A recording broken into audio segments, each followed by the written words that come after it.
কোরআন থেকে যদি হেদায়েত কেউ নিতে চায়, আল্লাহ আমার দুইটা শর্ত লাগিয়েছেন। এইদিকে তাকানে না, কোরআনে কারিমের সূরা সূরার 13 নম্বর আয়াতের শেষের দিকে, নাকি আমার কোরআনের জন্য বাছাই করি না, আমার এই কোরআন পড়া, আমার এই কোরআন বোঝা, আমার এই কোরআন কায়েম করা, আমার এই কোরআন প্রচার করা, এগুলোর জন্য যারে তারে আমি কাজে লাগাই না, আমি কাজে লাগাই তাকে যাকে আমি নির্বাচিত করি। বলেন তো নির্বাচিত করার পদ্ধতি কি? নির্বাচন। বলেন বলেন, একটা কিছু যদি নির্বাচিত করতে চান কোন পদ্ধতি বলেন? নির্বাচন ছাড়া নির্বাচিত করা যায়? তা আল্লাহ আমাদেরকে নির্বাচিত করবেন।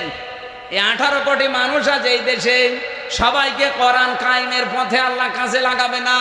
আল্লাহ বলেন আমি নির্বাচিত করে এই মানুষগুলোকে কাজে লাগাবো যারা কোরআন কায়েমের মতো। কাদেরকে লাগাবো? ওয়াহদি ইলাইহি মাইয়ুনিব, যে লোকটা আমি আল্লাহর দিকে ফিরে আসতে চাই। তার মানে আপনি একামতে দিনের দায়িত্ব পালন করতে চান না, আপনার ভালো লাগে না, বুঝবেন আল্লাহ আপনাকে নির্বাচিত করেননি, আপনি আল্লাহর দিকে এখনো ফিরে আসতে পারেননি, আপনার অন্যদিকে টান আছে। কারণ কিছু জিনিস পেতে হলে কিছু জিনিস ছাড়া লাগে। আজকের আলোচনা ওইটাই ছাড়া। আমি ইব্রাহিম নবীর জীবন থেকে কয়েকটা তথ্য এখন আপনাদেরকে দিতে চাচ্ছি। রব্বুল আলামিন বলেন যে ইব্রাহিমের আলোচনা আমার কিতাবে করেছি। ইব্রাহিম কেমন ছিল জানো? সিদ্দিকুন নাবিয়্যা। 1 নম্বরে তিনি ছিলেন সিদ্দিক, 2 নম্বরে তিনি ছিলেন নবী। এখন সিদ্দিক কাকে বলে? আমাদের এই দেশে আমরা অনেকেই মনে করি সিদ্দিক মানে হাফিজুর রহমান সিদ্দিক, নাকি? সিদ্দিক মানে সত্যবাদী, যারা সত্য কথা বলে এরা সিদ্দিক না। শুধু সত্য কথা বললে আপনি সিদ্দিক না। কিয়ামতের দিন আল্লাহ কাতার বানাবেন 4টা, মিনান নাবিয়্যিনা ওয়াস সিদ্দিকিনা ওয়াস শুহাদাই ওয়াস সালিহিন। 1 নম্বরের কাতারে থাকবে নবীরা। ওখানে আমাদের মতো মানুষের যাওয়ার ক্ষমতা আছে না, শুধু নবীরা। 2 নম্বরে আল্লাহ কাতার বানাবেন সিদ্দিকিন, সিদ্দিকদের। তার 1ম নম্বরেই থাকবেন হযরত ইব্রাহিম আলাইহিস সালাম। উনি নবীদের কাতারেও থাকবেন, সিদ্দিকদের কাতারও এসে দাঁড়াবেন। 2য় নম্বরে আমি নাম পেয়েছি যিনি থাকবেন, তার নাম হযরত আবু বকর সিদ্দিক। সিদ্দিকের আমি যে ব্যাখ্যাগুলো পেয়েছি, এই ভালো করে শোনেন, এটা সিদ্দিক কিয়ামতের দিন যেহেতু 2য় কাতার, এই কাতারে আমাদেরকে যদি শামিল হতে হয় তাহলে দুনিয়া থেকে সিদ্দিক হয়ে যাওয়া লাগবে। আর সিদ্দিক হচ্ছে ওই মানুষটা যে মানুষ সত্যকে সত্য জানার পর কোনো প্রশ্ন ছাড়া পেছনের টান সব বাদ দিয়ে যে লোকটা মেনে নিতে পারে, এই লোকটা সিদ্দিক না। আপনি বোঝেননি, আবার বলছি, বসো, এটা খুব গুরুত্বপূর্ণ পয়েন্ট। সিদ্দিক হিসাবে কিয়ামতের দিন আবু বকর সিদ্দিকের কাতারে যদি দাঁড়াতে চান, সত্যকে সত্য জানার পর পেছনের টান থাকলেও সব বাদ দিয়ে দ্বিধাহীন চিত্তে প্রশ্ন ছাড়া মেনে নেওয়ার মতো যোগ্যতা আপনার এখনই তৈরি করা লাগবে। হযরত ইব্রাহিম এমনি সিদ্দিক এই শব্দটা পাননি, তিনিও অনুসন্ধান করেছিলেন সত্যকে। এটা সূরা আনামের ভেতরে প্রথমে তিনি তারকা দেখার পরে বললেন এটা আমার রব হবে। যখন অস্তমিত হয়ে গেছে বলছে না, যেটা ডুবে যায়, যার অস্তিত্ব নেই, ওটা আমি মানি না। পরবর্তীতে চাঁদ দেখলেন, ওইটাও যখন ডুবে গেল বলে না, মানি না। পরবর্তীতে সকালবেলা দেখলেন বিশাল এক সূর্য, তিনি বললেন হাদা রব্বি হাদা আকবার, এটা তো বড় দেখায়, এটা আমার বড় রব। ওইটাও যখন ডুবে গেল সন্ধ্যাবেলা, তিনি তখন জাতির লোকদেরকে ডাক দিলেন। আমরা যেটা জায়নামাজের দোয়া বলে প্রতিদিন পড়ি, উনি ওইটা জাতির লোককে শোনালেন। আমাদের জাতির পিতা হযরত ইব্রাহিম, তিনি জাতির লোকদেরকে ডাক দিয়ে বললেন, হে আমার জাতির লোকেরা, আমি হক সত্য অনুসন্ধান করছিলাম, বিভিন্ন জায়গাতে আমি ধর্ণা দিয়েছি, শেষ পর্যন্ত এখন আমার কাছে সত্য কি অলরেডি ধরা পড়েছে। আমার এই চেহারা আমি তোমাদের দিকে ঘুরিয়ে নিলাম। আসমান আর জমিনের যিনি উদ্ভাবক হানিফা, আমি একনিষ্ঠভাবে ঘুরে আসলাম। ওমান আমিনাল মুশরিকিন, আমি মুশরিক না। সাতক্ষীরাবাসী এই শিক্ষাটাও গুরুত্বপূর্ণ। জাতির পিতা ইব্রাহিম নবী সিদ্দিক হয়েছিলেন কেন? কিন্তু সত্যকে খুঁজতেছিলেন, অনুসন্ধান করতেছিলেন।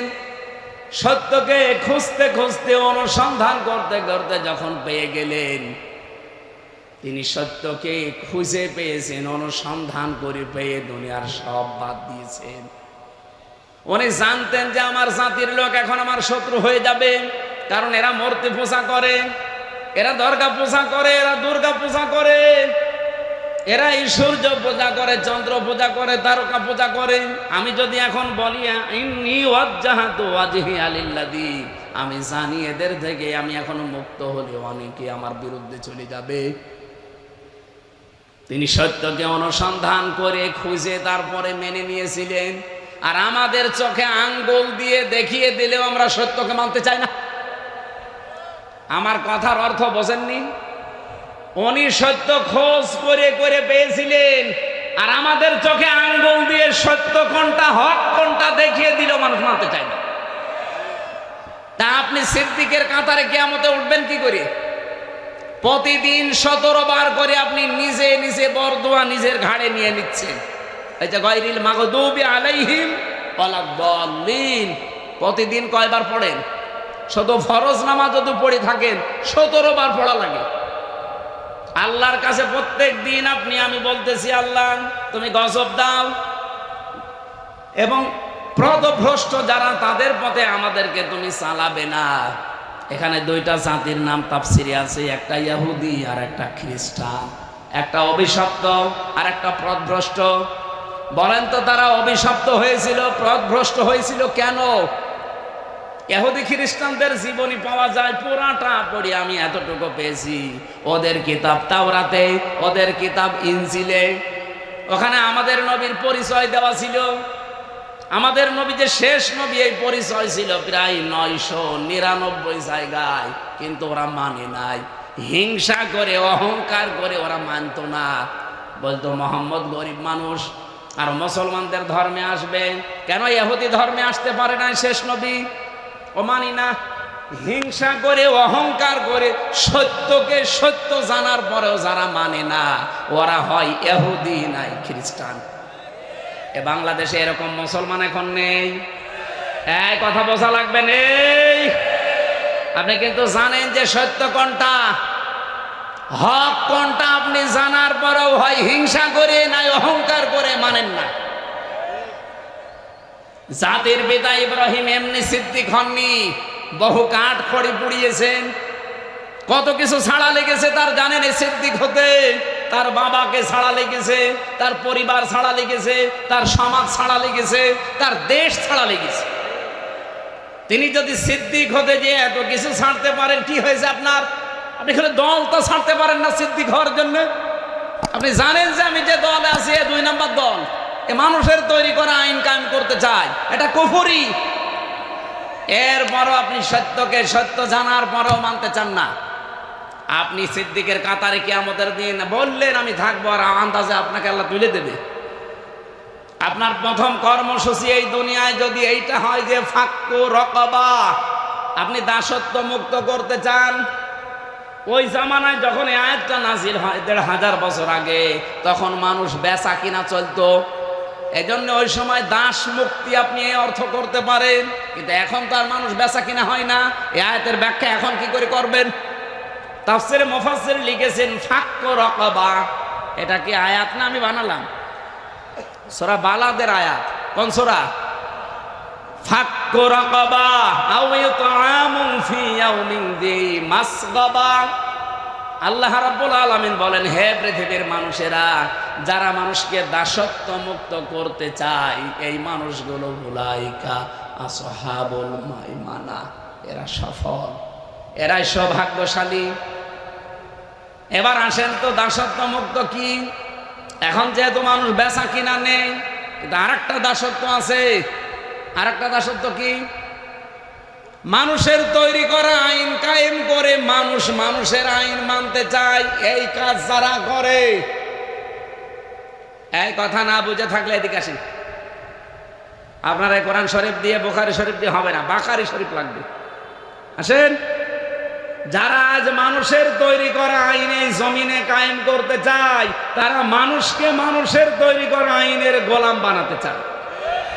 কিন্তু এই দেশে এমনও মানুষ আছে যারা আল্লাহর গোলাম, মানুষ আল্লাহর বানানো, তাদেরকে আল্লাহর আইন প্রতিষ্ঠার মাধ্যমে মানুষকে আল্লাহ বানাতে চান। মানুষের গোলাম, মানুষের দাস। কি আল্লাহর গোলাম, আল্লাহর দাস, এরকম মানুষ দেশে নেই? বলেন বলেন। এরপরও যদি বলেন না, নাম ধরে ধরে বলেন। এদিকে আসেন, কানের কাছে মুখ নিয়ে বলছি।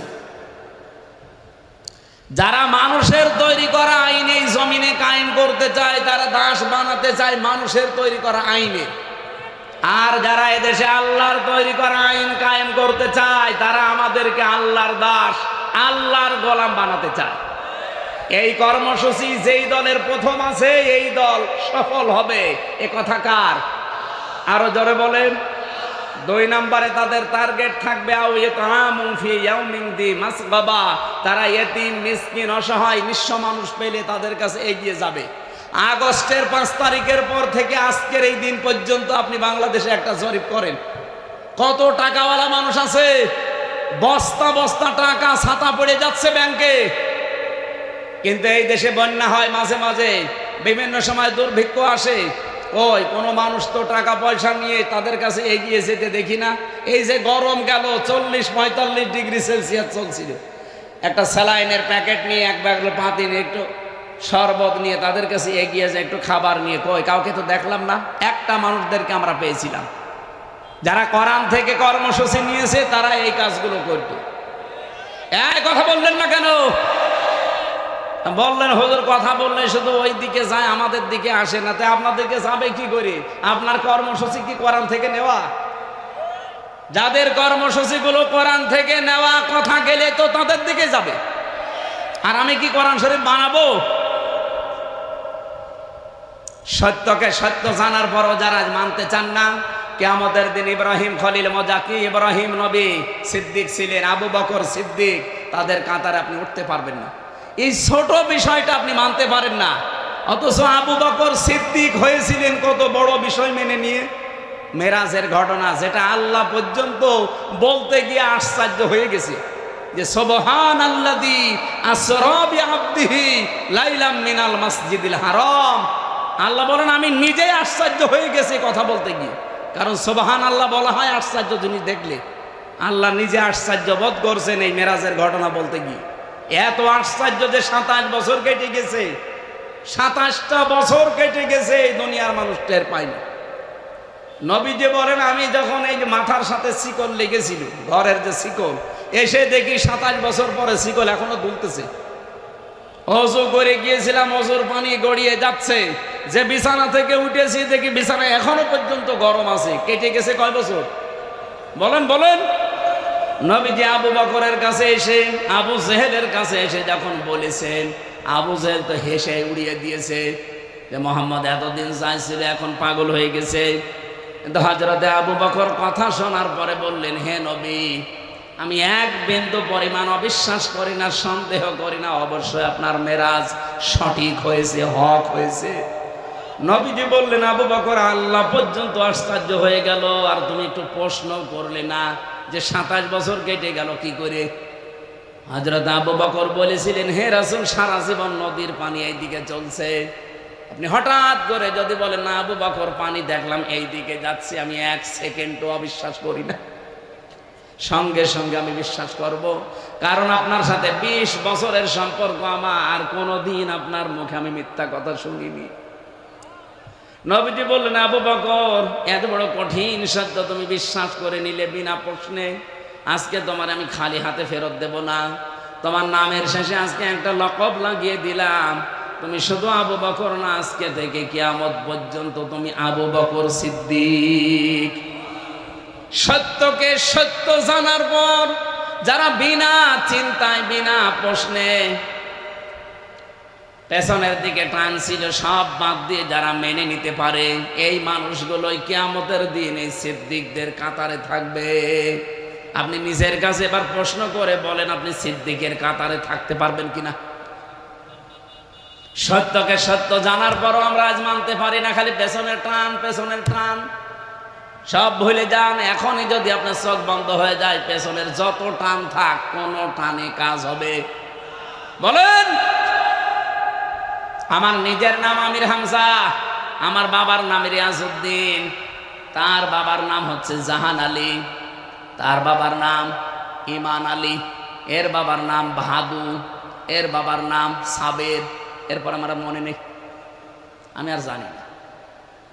আমার মনে হয় তাও তো 5-6 পুরুষ আমি বললাম, মুরব্বি মনে হয় 2-3টার পরে বলতেও পারবে না। আমি এগুলো আমি লিখে লিখে নিয়ে গেছিলাম।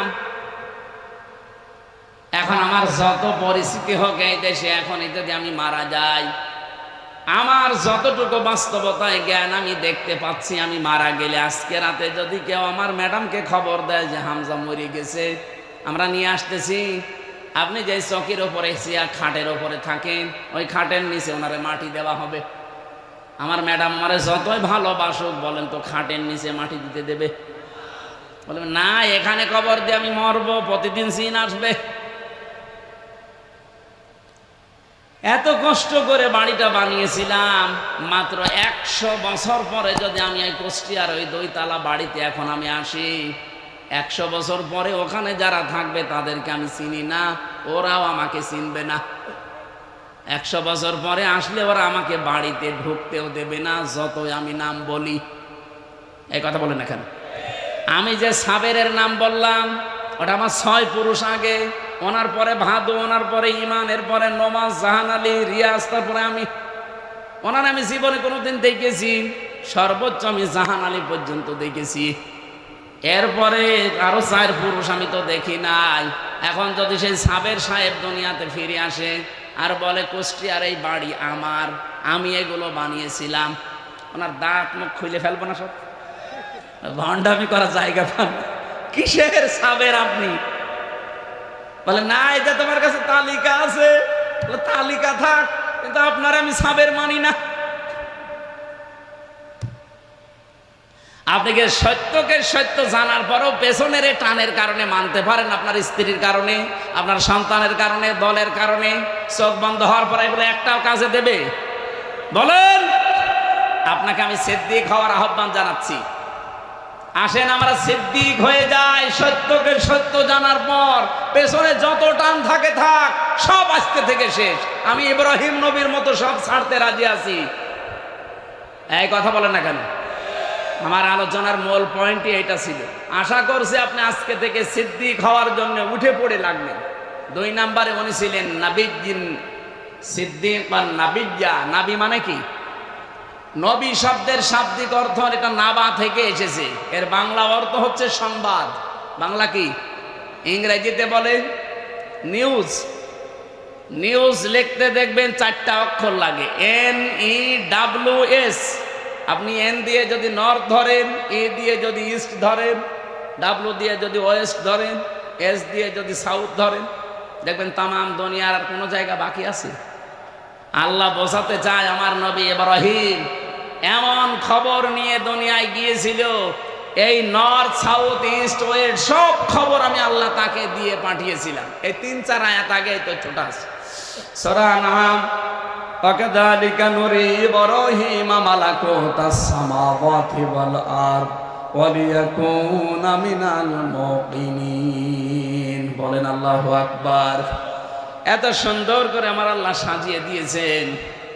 রব্বুল আলামিন বলেন আমি তাকে আসমান জমিনের রাজত্ব চালানোর ক্যাপাসিটি কি এটা আমি দেখিয়েছিলাম তাকে। সে এমন দৃঢ় বিশ্বাসী হয়েছিল, বাবাকে একবার ডাক দিয়ে বলেছে ইয়া আবাতি ইয়া আবাতি লিমা তা'বুদু মা লা ইয়াসমা'ু ওয়া লা ইউবসিরু ওয়া লা ইউগনি আনকা শাইআ। আমি সব কথা না বলে মূল কথাটা বলছি। বাবাকে দাওয়াত দিলেন, বললেন আমার কাছে এমন একটা জ্ঞান এসেছে যা আপনার কাছে আসে নাই। আমি দেখতে পাচ্ছি আপনাদেরকে শয়তান বশীভূত করে ফেলেছে, সুতরাং আমার কাছে প্রাপ্ত জ্ঞান আপনারা মেনে চলেন, সঠিক পথ পেয়ে যাবেন। এগুলো বলতে বলতে বলতে যখন শেষ পর্যন্ত এসেছেন, বাবা এবার জবাব দিচ্ছে। দেখেন বাবাও জবাব দিয়েছেন, ক্বালা রাগিবুন আনতা আন আলিহাতি ইয়া ইব্রাহিম লাইন লাম তানতাহি লা আরজুমান্নাকা ওয়াহজুরনি মালিয়া। হে ইব্রাহিম, তুমি কি আমাদের বানানো এই সমস্ত দেবদেবীগুলোকে অস্বীকার করতে চাও? যদি এই পথ থেকে ফিরে না আসো, আমি তোমাকে মেরে ফেলবো, অথবা তুমি আমার থেকে দূর হয়ে যাও, আমার সামনে থাকবা না। এটা তো হাজার হাজার বছর আগের কথা। এখন আমরা যদি মানুষের তৈরি করা আইন কানুন নিয়ম নীতিগুলো সব দূরে ফেলে দিয়ে আল্লাহর আইনের কথা বলি, এই সমাজে আমার বাবা পর্যন্ত ইব্রাহিমের বাবার মতো আমার নিষেধ করে। এই কথা বলেন না কেন? হয় আমার বাবা নিষেধ করে, না আমার ভাই নিষেধ করে, না আমার নেতা নিষেধ করে, না আমার দায়িত্বশীল নিষেধ করে। আমাকে নিষেধ করে শেষ করে না, আমাকে বলে তোমাকে নিবৃত হওয়া লাগবে, নয়তো এলাকায় থাকতে দেব না। আমার মনে হয় ১৫০০ বছর আগে ইব্রাহিমের বাবা আজর যা বলেছিল, এখনো অনেক আজর আছে এই দেশে, তাই বলছে। তারা মরতে পোষায় নিষেধ করছে, এরা মানুষের আইন পোষায় নিষেধ করছে। জিনিস একই। ওই সময় হয়তো মূর্তি পূজা করতো, এখন মানুষের তৈরি করা আইনের পূজা করে। বাবার তৈরি করা আইন, স্বামীর তৈরি করা আইন, জিনিস একই। এক কথা বলছেন না? শিক্ষিত মানুষের মাথায় তো ঢোকার কথা। হযরত ইব্রাহিম ওই সময় এক বাক্যে বললেন, ক্বালা সালামুন আলাইকা। হে বাবা, আপনার কারণে আমি দুনিয়ায় এসেছি, ঠিক আছে, আপনার প্রতি শান্তি নাজিল হোক। সালাম, আমি দূরে চলে যাচ্ছি। সাস্তাগফিরু লাকা রাব্বি ইন্নাহু কানা বি হাফিয়া। অতি শীঘ্রই আপনার জন্য আমি আল্লাহর কাছে ক্ষমা চাবো, আল্লাহ যেন আপনাকে মাফ করে দেয়। ইন্নাহু কানা বি হাফিয়া, অবশ্যই আল্লাহ দয়ালু। ওয়া আতাযিলুকুম মা তাদউনা মিন দুনিল্লাহ। আর আমার একটা কথা শুনেন, আমি আপনাদের থেকে মুখ ফিরিয়ে নিলাম, আপনাদের থেকে আমি আজকে মুক্ত হয়ে গেলাম। আল্লাহ বাদে যাদেরকে আপনারা মেনে চলেন, আল্লাহর আইন বাদ দিয়ে অন্যের আইন যারা মানতে চান, আমি তাদের সবাইকে ছেড়ে দিলাম। শুধু ছেড়ে দিলাম তা না, আমি এমন একজনকে ডাকতে আরম্ভ করলাম আজকে থেকে, আসা আল্লাহ কুনা বিদুআই রাব্বি শাকিয়া। আমি আশা করছি আমার রব আমার ডাক ফেলে দেবে না, সাড়া দেবে। জোরে বলেন সুবহানাল্লাহ। এখানে যারা আজ আমরা ইব্রাহিমের সন্তান হিসাবে বসে আছি, বাংলাদেশের দিকে আপনি মিলাবেন, ইব্রাহিমের জীবনের সাথে 100 ভাগ মিলে যাচ্ছে। উনি ওনার বাবার কাছ থেকে, উনি ওনার রাষ্ট্রের তরফ থেকে বাধা পেয়েছিলেন। আজ আমাদের অভিভাবক যারা, বাবা চাচা দলের লোক, আমাদের আত্মীয় স্বজন, তাদের কাছ থেকে আমরা আজ বাধা পাচ্ছি আল্লাহর আইনের কথাগুলো বলতে গেলে। এই কথা বোঝা লাগবে, আমাদের আচরণ এখন হওয়া লাগবে ইব্রাহিমের মতো। ঠিক আছে, আল্লাহ পাক বলেন এগুলো যদি সত্যি ইব্রাহিমের মতো তার সন্তানরাও করতে পারে, আমি কি করব জানো? ফালাম্মা আতাযালাহুম ওয়া মা ইয়া'বুদুনা মিন দুনিল্লাহ। যখন তিনি নিজেকে সব কিছু থেকে ইতিসাল মানে দূরে সরিয়ে নিলেন, তাদের থেকে যখন মুক্ত করলেন, ওয়াহাবনা লাহু ইসহাক ওয়া ইয়াকুব, আমি তাকে 2টা সন্তানের সুসংবাদ দিলাম, ইসহাক এবং তার সন্তান ইয়াকুবের। ওয়াজাকুল্লান জাআলনা নাবিয়্যা, তারা প্রত্যেকেই ছিল নবী। ওয়াহাবনা লাহুম মির রাহমাতিনা ওয়া জাআলনা লাহুম লিসানা সিদকিন আলিয়্যা। এখান থেকে আমি তাফসিরে ইবনে কাসিরের শিক্ষা পেয়েছি, কোন মানুষ যদি সত্যি ইখলাস নিয়ে দাঁড়িয়ে যায়, ইব্রাহিম যেমন দাঁড়িয়েছিল, তার সন্তানরাও যদি এভাবে ইখলাসের সাথে একা হোক, তারপরও যদি ইমানের উপরে টিকে থাকতে পারে, এমন এমন কিছু নিয়ামত আল্লাহ তার সামনে দিতে চাই বা দিতে পারেন যেটা সে কল্পনাও করে নাই। হযরত ইব্রাহিম ৮৬ বছর পর্যন্ত সন্তান পান নাই। শিরিক মুক্ত জীবন গঠন করার জন্য পরিবার সমাজ রাষ্ট্র যখন ছেড়ে দিয়েছেন, আল্লাহ তাকে ৮৬ বছর বয়সে সন্তান দিয়েছিলেন। ইসহাককে দিলেন, এরপরে দিয়েছিলেন তার বংশে দিয়েছিলেন ইয়াকুবকে, ইসমাইলকে। আল্লাহ রাব্বুল আলামিন আমাদেরকেও বোঝাতে চান, বাংলার মানুষেরা যদি সত্যি ঈমানকে বাঁচিয়ে রাখার জন্য ব্যক্তি, পরিবার, সমাজ, রাষ্ট্র এগুলো সব যদি বিসর্জন দেওয়া লাগে, ছেড়ে দেওয়া লাগে, নিজেকে মুক্ত করে একক ইখলাস নিয়ে যদি একাও তুমি থাকতে চাও দুনিয়ার জীবনে, এমন কিছু সামনে তোমাকে দেব যেটা তোমার কল্পনায়ও ছিল না। আমার মনে হচ্ছে সামনে এরকম কিছু আল্লাহ আমাদেরকে দিয়ে খুশি করতে চান। ওয়ালা সাউফা ইউতিকা রাব্বুকা ফাতারদা, হে নবী আপনাকে এমন কিছু আমি খুব তাড়াতাড়ি দেব যাতে আপনি খুশি না হয়ে পারবেন না। 56 বছর কি 54 বছর আমরা অনেক কিছু দেখলাম, এখনো কোরআনটা দিয়ে বাংলাদেশ চললে কেমন দেখা যায় এটা আমরা এখনো দেখিনি। এবার আমার মনে হয় আল্লাহ এটা দেখাবে, এমন কিছু আমরা দেখতে পারবো এটা দিয়ে যদি 56,000 বর্গ মাইল এটা চলতে পারে, এই বাংলাদেশ 5 বছরের ভেতরে মিনি জান্নাত হয়ে যাবে ইনশাআল্লাহ। এটা দেখতে মনে চায় না? একটা আইনও এই দেশে চলে না, 500 আইন আছে এর ভেতরে। আমরা আগামীতে চাই এরকম 500 আইন যেন বাংলাদেশের সংসদে অন্তত চর্মচোখে দেখে যেন মরতে পারে। আপনি দেখেন কিছুদিনের ভেতরে পৃথিবী পাল্টিয়ে যাবে। আর বাংলাদেশে যেভাবে ইসলামপন্থীরা এক হচ্ছে, আমার তো মনে হচ্ছে সামনে কোরআনের সংসদ আমরা পাবো ইনশাআল্লাহ। শিক্ষিত মানুষ এখানে যারা এসেছেন তাদেরকে আহ্বান জানাচ্ছি, সৃষ্টি নিয়ে আমি একটা বই লিখেছিলাম। এই যে দুধের উপরে যে কথাগুলো বললাম, এরকম সৃষ্টির কথাগুলো লেখা আছে গাড়িতে, কয়েকটা পিস আছে, যাওয়ার সময় শিক্ষিত মানুষরা নিয়েছেন, কাজে লাগবে। আল্লাহুম্মা আমিন। লা ইলাহা ইল্লা আনতা সুবহানাক ইন্নী কুনতু মিনাজ জালিমিন। মোনাজাত হচ্ছে বসে করে, যেখানে যারা দাঁড়িয়ে আছেন একটু বসেন, মোনাজাত হচ্ছে। রব্বানা যালামনা আনফুসানা ওয়া ইল্লাম তাগফির লানা ওয়া তারহামনা লানাকুনান্না মিনাল খাসিরিন। রব্বুল আলামিন, মাথা নিচু করে চক্ষু বন্ধ করে অপরাধগুলো স্মরণ করে হাত তুলেছি। গভীর রজনী, এখন কিছুক্ষণ পরে তাহাজ্জুদের আরম্ভ হয়ে যাবে অক্ত। হাজার হাজার বান্দা বান্দি আমরা ইব্রাহিম নবীর জীবন থেকে সিদ্দিক এবং নবী, আমাদেরকে তুমি কিয়ামতের ময়দানে হয়তো নবীদের কাতারে দেবে না, কিন্তু সিদ্দিকদের কাতারে দাঁড়ানোর যোগ্যতা তৈরি করে দাও। সত্য